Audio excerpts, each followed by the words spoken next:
Okay, so the upper limb is part of the appendicular skeleton, and it is connected to your axial skeleton via the pectoral girdle. And so the upper limb includes the arm.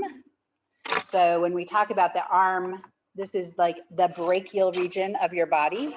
This is the humerus. And this is the largest and longest bone of your upper limb, not of the femur would be bigger, but of your upper limb, this is the largest and the longest bone. We also have the forearm, and this is the radius and the ulna. Sometimes that is referred to as antebrachial region of the body. So let's write those down actually. The regions are the brachial region and the antebrachial region.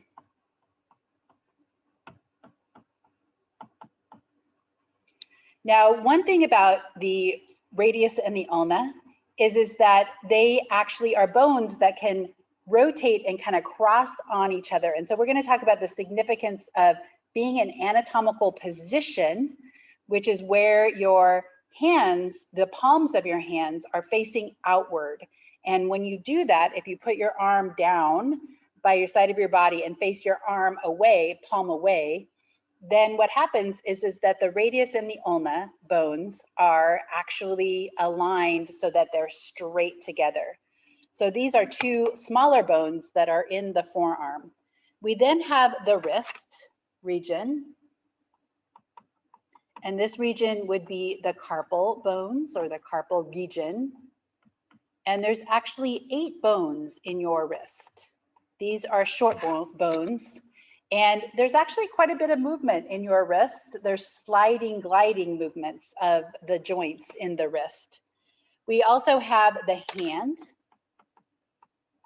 which would include the bones of your palm, which are the metacarpals.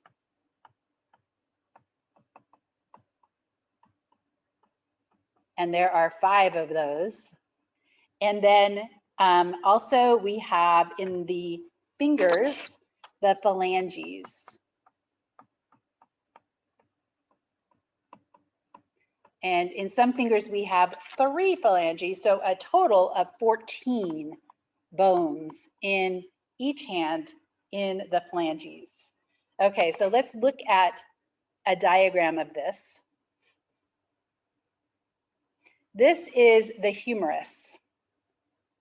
The humerus is kind of an interesting bone because it has a lot of interesting bone markings. So the head of the humerus is important because this is what articulates with the glenoid cavity. So I'm going to put the head of the humerus articulates, comes together with the glenoid cavity of the scapula.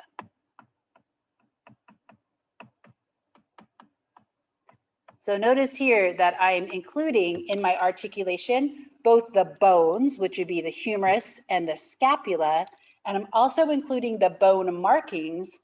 Bone marking would be the head and the glenoid cavity, right? So remember that that is the way to describe an articulation.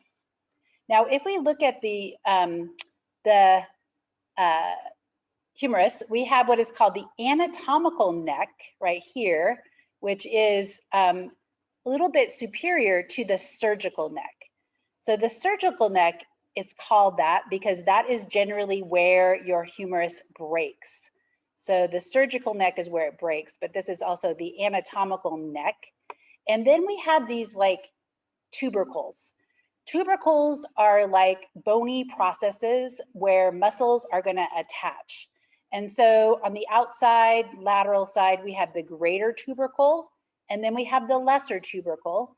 And then we have between those something that is called the intertubercular groove. So, or sulcus. Sulcus is kind of is another word for groove. We then, moving down, we have the radial or the deltoid tuberosity. A tuberosity is a rough portion of the bone. And so deltoid, that is actually a muscle, and that is your big shoulder muscle, and it comes down and it attaches to your humerus, and it actually allows you to lift your arm out to the side. We're going to talk about that movement. That is what is referred to as adduction of the arm at the shoulder joint. So that is a rough spot where muscles will attach. We can also see down here, this would be distal. So the distal end of the humerus has some really important markings. So let's talk about that. So this, the head is at the proximal end.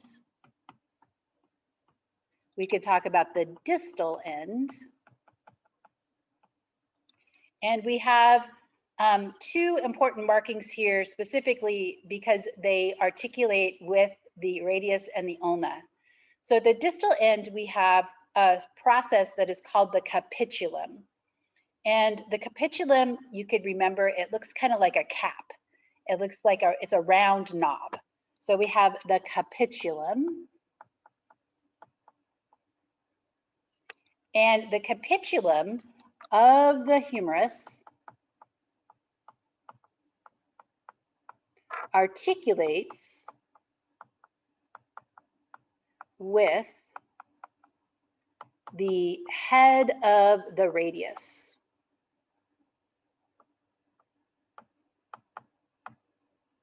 Oops. So you'll notice that, oh, head, I thought that was on the humerus, but the radius also has a head. So it would articulate right here, and I'll show that in a minute. And then we have another bony structure, which is really important. This is called the trochlea. And this articulates with the trochlear notch of the ulna. So the capitulum articulates with the radius. The trochlea articulates with the ulna. So I will write that in the next slide as we'll look at that. Okay, so articulations at the elbow, that's what we're talking about right now. Okay, head of the radius, capitulum of the humerus, continuing along that line, the trochlea of the humerus articulates with the trochlear notch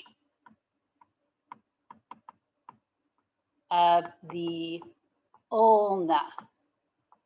And I'll describe a way to remember that in a second. That says ulna. The trochlear notch is like a U, and the ulna bone starts with a U.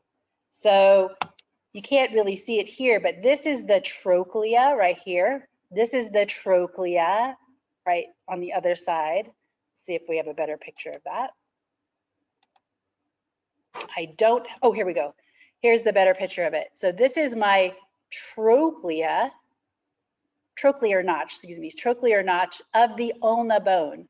So if I was just looking at this bone right here, I would know that is the ulna bone because it has this U-shaped structure.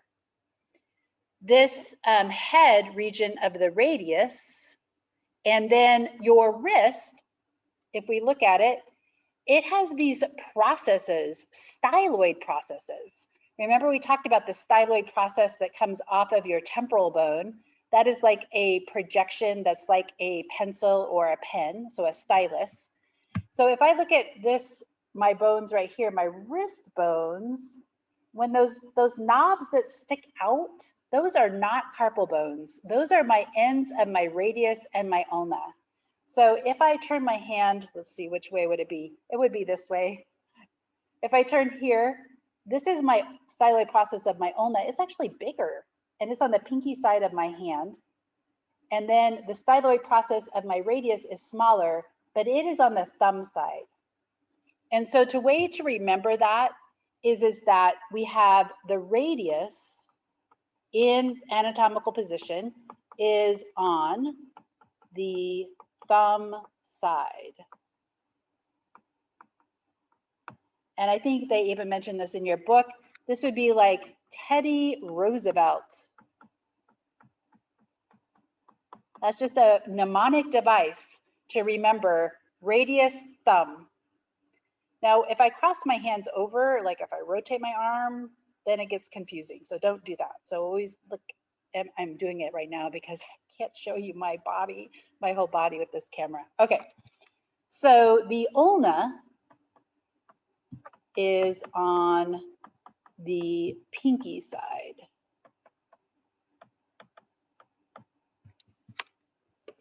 And look at here, this is really interesting. There's actually a membrane between the radius and the ulna. It's called an interosseous. Osseous means bone. That's a membrane between.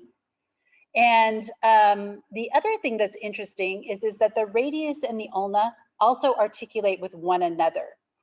So you'll notice here that there's a head of the radius also articulates with the radial notch of the ulna.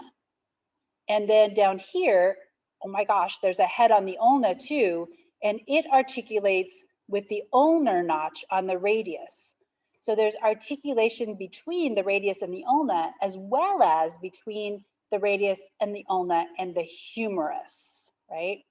And so this is interesting. We'll talk about this joint that allows us to pivot our forearm, right?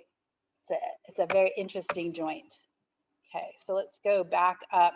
Bones of the forearm. We just talked about that. So the bones of the forearm are the radius and the ulna.